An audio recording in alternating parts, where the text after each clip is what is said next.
What is up, guys? Kevin over at LEGbrOs coming back at you with another video today. Today is the day. We're going summer 2020 catalog, going through as an investor, what my take is on this. A lot of people have enjoyed the series so far. For just investors, resellers kind of look into what these catalogs look like. Obviously, a lot of this stuff is going to be the same, so some of it is going to be a repeat, so I do apologize about that. As we can see, we have the brand new Lamborghini, which of course will do well, but not for several years. Usually those things take a little while. The Bugatti and the Porsche are doing pretty well right now, so ultimately, that's definitely going to be a good set. It starts out at $380 though, which is so high. I don't know how, what the actual cap is going to go. Because ultimately, even the Bugatti and the Porsche need a couple more years to kind of simmer until they're actually showing their value. So looks like you get a cool free Blue Fury hot rod with a purchase of $35 for the summer. So this was, of course, kind of the big mainstay for their new catalog for the summer series. This was $380. This is the Lamborghini Cyan, or Cyan? Cyan. I'm not a car guy. FKP 37. Really cool looking green. Green's my favorite color, so I'm kind of partial. Not that kind of green. I like the darker greens better, the lime greens. But so we start off with the cars. As you can see, the Bugatti is still here, so obviously it's still gonna have some time since you can still buy it. Ultimately, I thought this one was retired already, but apparently not. Maybe not. The Porsche is retired, that's for sure. We have the Dodge Charger at $99. That's a Fast and the Furious car, so it's possible that this one does okay. Obviously, it's brand new, so it's going to be a while for looking into that, but I'd be curious to see. The Technic ones are a little bit harder, and the car ones anyways, or not Technic, but car ones anyways, because they don't have any minifigures, so you can't judge off of that at all. It's just the build itself. So they could do okay, though. Some cars do really well, some don't. Range Rover at $199, that could be... I don't know. I just don't see that doing super well. I think it's kind of a niche market for the Range Rover. But the really high performance cars, you got, Chargers, Mustangs, Corvettes. Those ones are pretty good in terms of people's desires and stuff like that. Unique things like this Dragster, obviously these trucks are, $19, so there's going to be no value in that. They might double, but you're only getting 40, so it's hard to say if you want to invest in lower value sets. That's one way to do it. Because they usually do okay, but you're just not going to get a huge, quadruple return ever, unless nobody bought it, and then it's just totally rare. We also have the Porsche there. There's a bigger Porsche than that, right? There's an orange Porsche, I think. Maybe I'm going crazy, but I think there's a bigger Porsche than that. So I think the bigger Porsche would, if that is the case, the bigger Porsche would do better than this one, I would imagine. Because people are going to want the more detail and everything like that. Even though that one looks pretty detailed. That's like a racer Porsche, though. We also have the app-controlled Top Gear rally car. That's super cool. At $129, that's actually not bad for a remote-controlled car with your phone, which is super cool. But again, it goes with the app, so it's hard to say. It is a Technic set, so ultimately it could do okay, because a lot of Technic sets do okay. But I find that the Technic sets that have their actual own controllers, like the actual Lego motors and stuff like that, are going to do better. This kind of stuff is still pretty new, so it's hard to say what kind of investment that'd be, but obviously the app, if it's an app, like I say in all the videos, if it's a program or an app, it's going to get outdated, and ultimately when that happens, is it going to have any value? In 20 years, when this thing doesn't exist, when this app doesn't exist anymore, is anyone going to want this? Because they're not going to be able to drive it. So you have to look into those kind of things as well. Because some things people do keep for 20 years. I'm buying old vintage castles and stuff like that are 30 plus years old, and they're still sealed and boxed. So, that's what you have to look into if you're an investor, unless you're looking into I guess there's two kinds. There's the ones that are going to hold on to it for a long time investment, and then there's the ones that just want to flip it right when it retires, and then kind of get their quick money. So it's always better to hold on to it. Well, mostly it's always better, unless you get a Tower Bridge where it just doesn't matter anymore. That was a terrible investment set. We also have the Mustang. I think that's going to do well. The Aston Martin James Bond car, I thought this would do a lot better in terms of desirability. You can just tell already from the prices that it's hard to say what it's going to do. Once it retires and it's gone, then you might see a little bit of a spike. So that one could be kind of on the way out. It's hard to say. It's been out for a little while now. The Harley Davidson, I think, will do well. The Fiat, I don't think so. Fiat's such a unique kind of thing. Obviously, these are all my opinions, so this is not based in fact or science. It's all like a gamble, just like gambling and playing the stock market. Man, this catalog was just full of cars, which I don't know a ton about at all. So I haven't really done any investments in, well, actually I don't really do many investments at all. Most of mine is just quick flips from things that are already valuable. But these ones are all super cheap cars, so you're not going to get a whole bunch of investment. Not really worth looking into on those. Anything that's $9 or anything, unless it's got a super cool figure. If it's like a town set for $9, that's not going to go anywhere. It's going to be $9 20 years from now. You still see some of the old city and old town sets. They're still selling for the same price they were way back when. In terms of this one could be cool. A unique little kind of tuning shop. This has some potential here. It's only $100, so that could actually work out pretty well as an investment set, almost like the train sets where they're so unique that ultimately I do see this going okay. That's actually a pretty neat little build set there. My nephew would go crazy over that. It's got the tow truck and everything like that. That's actually a pretty cool set that I hadn't seen before. That might be a new, it doesn't say new on it though. Maybe I just didn't notice that. In terms of Lego Friends, the investment is hard on Lego Friends. Very hard. I don't know enough about the figures to really go off of that. And my daughter likes the sets. We haven't bought her too many because she's still kind of just growing up on the Lego stuff. So she's still in like the 4+, she's kind of aging out of the 4+ now. But she's just been kind of into the smaller ones so far. So some of the bigger ones are okay, like some of the big Heart-like Hotel and all that kind of stuff. But these little ones, there's been enough tour buses and stuff like that I don't think it's really going to have any kind of investment value. This Yoda, I think, is going to be terrible in terms of a Star Wars set. I think people tend to like the old Yoda better. It's hard to say, but I in my opinion, I just don't think this is going to go well. It's only $99, so it's kind of like the UCS, but it's a cheaper UCS, kind of like BB-8 and everything. So it's definitely in one of those that I would say I would not buy a ton of Yodas if it's me.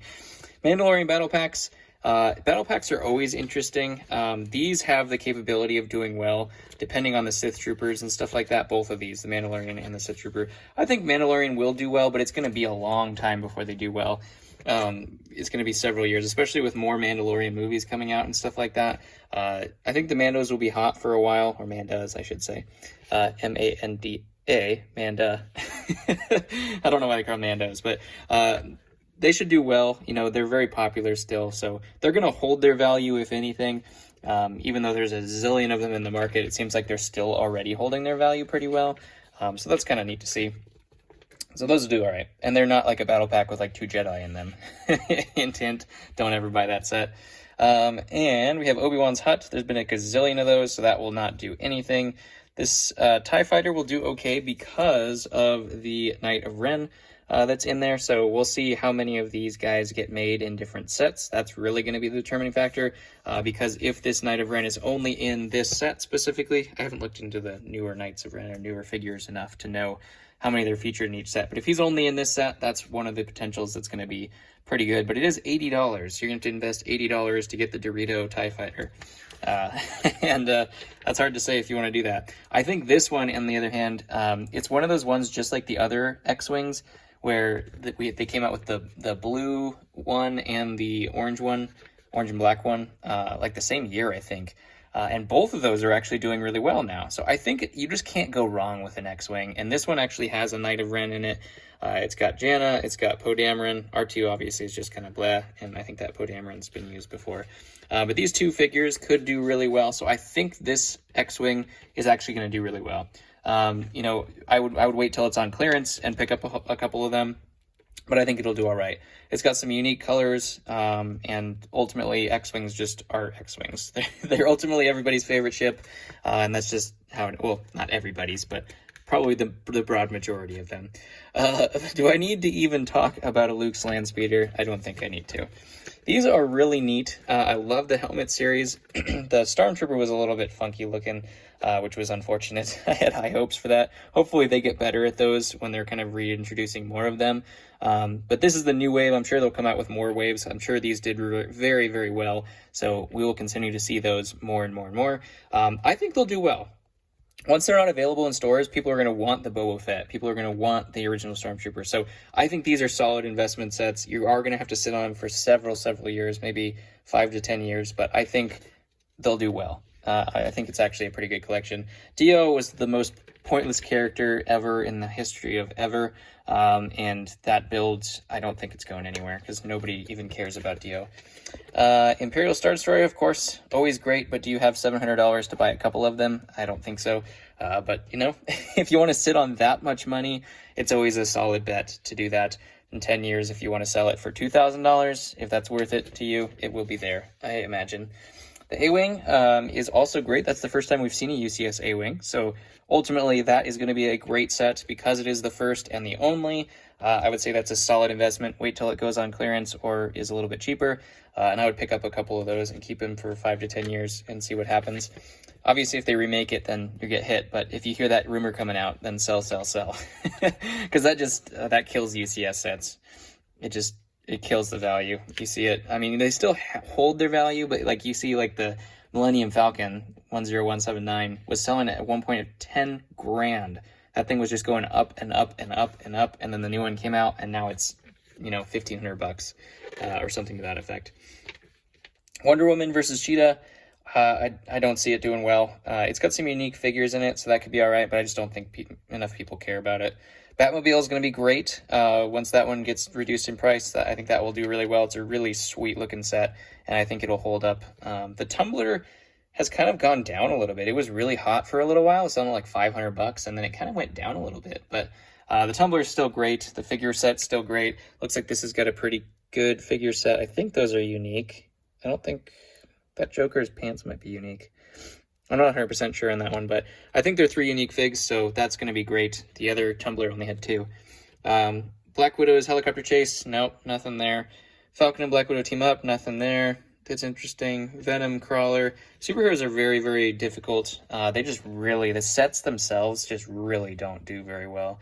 You know, unless they're really, really old, like the old, you know, first-gen Spider-Man sets are okay, but superheroes are very tough to flip, unless there's a really super cool Iron Man or something like that in there that's only featured once. The Pillager Outpost, this is some Minecraft stuff. Minecraft's still going, man. It just will never, it'll never go away. I really don't know much about Minecraft, but I haven't seen a ton of Minecraft sets that are like super crazy on the market in terms of prices and stuff like that at all, even the original ones. So, you know, there might be here and there a Minecraft set that's worth getting. These are in the price point that is kind of like meh. Unless there's a super unique figure, like if this guy is only in this set. I don't know enough about Minecraft, so obviously I don't know who that is. But if this figure is only in this, then you might be okay at $30 to get a couple of those on clearance. That's an interesting, the crafting box. So it looks like it's all, on the main page it's all wrecked, and then you have the builds right there, which is interesting. It's like a Minecraft creative box or something to that effect. Very interesting. Those are just pieces and parts, and it looks like these are very generic minifigures, so absolutely nothing in terms of value on that, other than the block value. Now we got Ninjago, or Ninjago. Interesting. I'm not sure what that's about. Maybe it's a new form of Ninjago, because they have Ninjago over here. I don't know. I'm confused. Gamers Market, this could be great. Because there's so many unique figs, I don't think these ones are going to be replicated again. So if you want to hold on to this for 10 years, look how many figs you get for $30. It's ridiculous. And the pink ninja there, obviously going to be great. So down the line, I think this is a solid investment set because I don't see them ever making these figures ever again in any other kind of set. It seems like a very unique, like, kind of, I don't know if it was like an episode or something to that effect, but it seems like very, very unique kind of niche there. And I don't see those kind of being remade. So I think all of those figures are going to be great. That's a great investment set, I would say. I'd put some money on that. Some, not a lot, because it's Ninjago and I don't know enough. But definitely good. Thunder Raider looks like a lot of the other Ninjago sets. No unique figures here. We have this one, but that's been done, I think, as well. So nothing there. Empire Temple of Madness. Oh, so you actually already see that figure again. So you see the J already repeated in the gamer set. I think that's this, unless there's minor differences, there already might be some repetition there, which is interesting. Huh. Okay. Well, they might redo them again. Interesting. But that would be definitely hard to say. Obviously, it just depends on how many times they do the figs. If they do the figs in 3 sets, they're pretty worthless. If they do figs in 1 set, then they're awesome. And we have Jay and Lloyd Velocity Racers. Oh yeah, they're in that J. So this J is going to be absolutely valueless. It looks like the same J in that one. I don't see Lloyd in these. Oh, Lloyd's in this one too. So a couple of them. I think the pink ones will do well. I don't see the pink ones on anything else, but they might be featured again. I don't know if it's a new wave or something like that. In terms of dots, they're just pieces, so no value whatsoever in terms of reinvesting at all. BFFs is another Friends set here, or another Friends collection.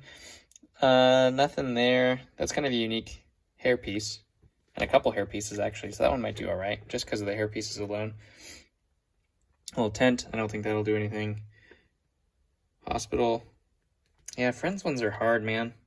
They're cool sets, especially for the kind of, they're hitting the girl market. My daughter loves them. My wife's like, if these were available when I was a kid, I'd love them as well.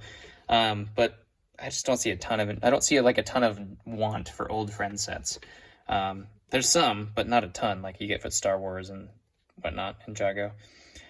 We have 3-in-1 models, so we have some creator models. Creator models are great. They are somewhat cheaper a lot of times, other than, well, those are the ideas.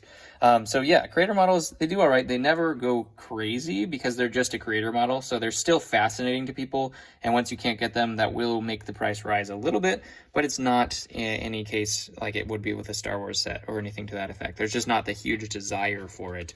There's no collector's market on it.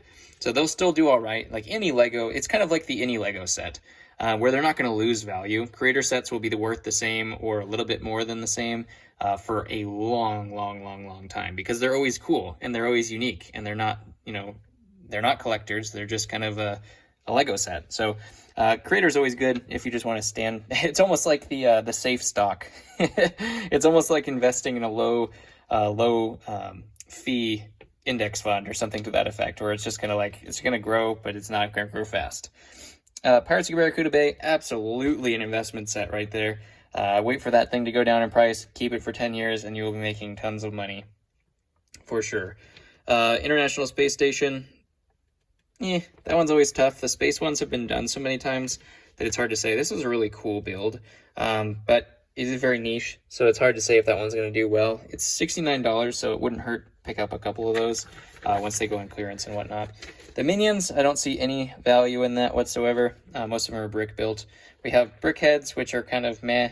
The Razor Crest is going to be good, but they'll probably do several Razor Crests, I imagine, over the time period. So this first one, it doesn't look like obviously we have the Baby Yoda, which is going to go phenomenal in the beginning, but he's going to be used in something else. I mean, come on now. They're going to use the heck out of that figure. It's just, both of these figures, we've already seen him in another one, I think, but nothing really unique about this. It's going to be an awesome set. It's going to be great for a while. It's going to be super hot, but in terms of long-term value, they're going to remake it, and they're going to remake it better and bigger, and, Baby Yoda is going to be used to the moon and back. We have the corner garage. So modular sets, it's nothing to be said. Buy modular sets. History just always repeats itself with modular sets. If you're not buying modular sets and you're an investor in Lego, then you're not an investor in Lego. It's just any train set that comes out, and any modular set that comes out, and any UCS Star Wars set that comes out, if you just do those things, then you're an investor in Lego and you're doing a smart bid. The little $30 sets have to have a unique fig in order to have any traction whatsoever. But the really big, expensive things and the adult bases, like modulars, where people are building cities, they're going to be good no matter what. Roller coaster, I think, will do well. It's so high in terms of the price point. You'd have to get it for cheap, but I think it will grow, and I think it's something that people are going to always like. This is going to do terrible. I would stay away from this. I wouldn't touch it with a 10-foot pole. Haunted House is going to be awesome. I love that new build. I think it's going to be great. There is an app available for it, I think, as well. It just goes with the powered up, so that's not actually crazy like the other things where it's like a specific Drive Me app kind of thing. So ultimately, I think this will do well as well. That's good. Just a unique set in general. So obviously this is going to be years and years down the line, but I would look into this. Obviously all of these are kind of get them at a cheaper price kind of sets, but I would definitely do that. And I don't think the back page, that's got my address on it, so I'm just going to say it over here. Yeah, the back page just had VIP stuff on it. So that is going to conclude our investments in 2020 for our summer collection. So there's 20 new sets. I think I'd gone over a couple of those in the other videos. So if you are new here, definitely smash that subscribe button. We're doing hauls for the most part, but this is my investor series, which people have requested to come back every time I get a magazine. So I just get them in the mail, and when I get one, I do one. Especially if I find older ones. I like to do the older ones as well, just to see what was available before. So if you are new here, smash the subscribe button, hit the like button. I would very much appreciate that for the algorithm. If you're here already, you might as well, because you've already watched 20 minutes of me babbling about nothing. So if you are still here, I love you. If you even tuned in the video, I very much appreciate you guys enjoying these things and commenting below. Comment below what you're most excited about in the summer 2020 catalog. I did hear that some of these have been postponed. Or the Star Wars ones, at least. I heard in my live stream today. By the way, if you haven't checked out the live streams, we got 30 pounds of figures that we're going to be going through. Random figures. So tune in for that. Smash the like button. Hit subscribe if you're new. I love you, and I'll catch you on the next one.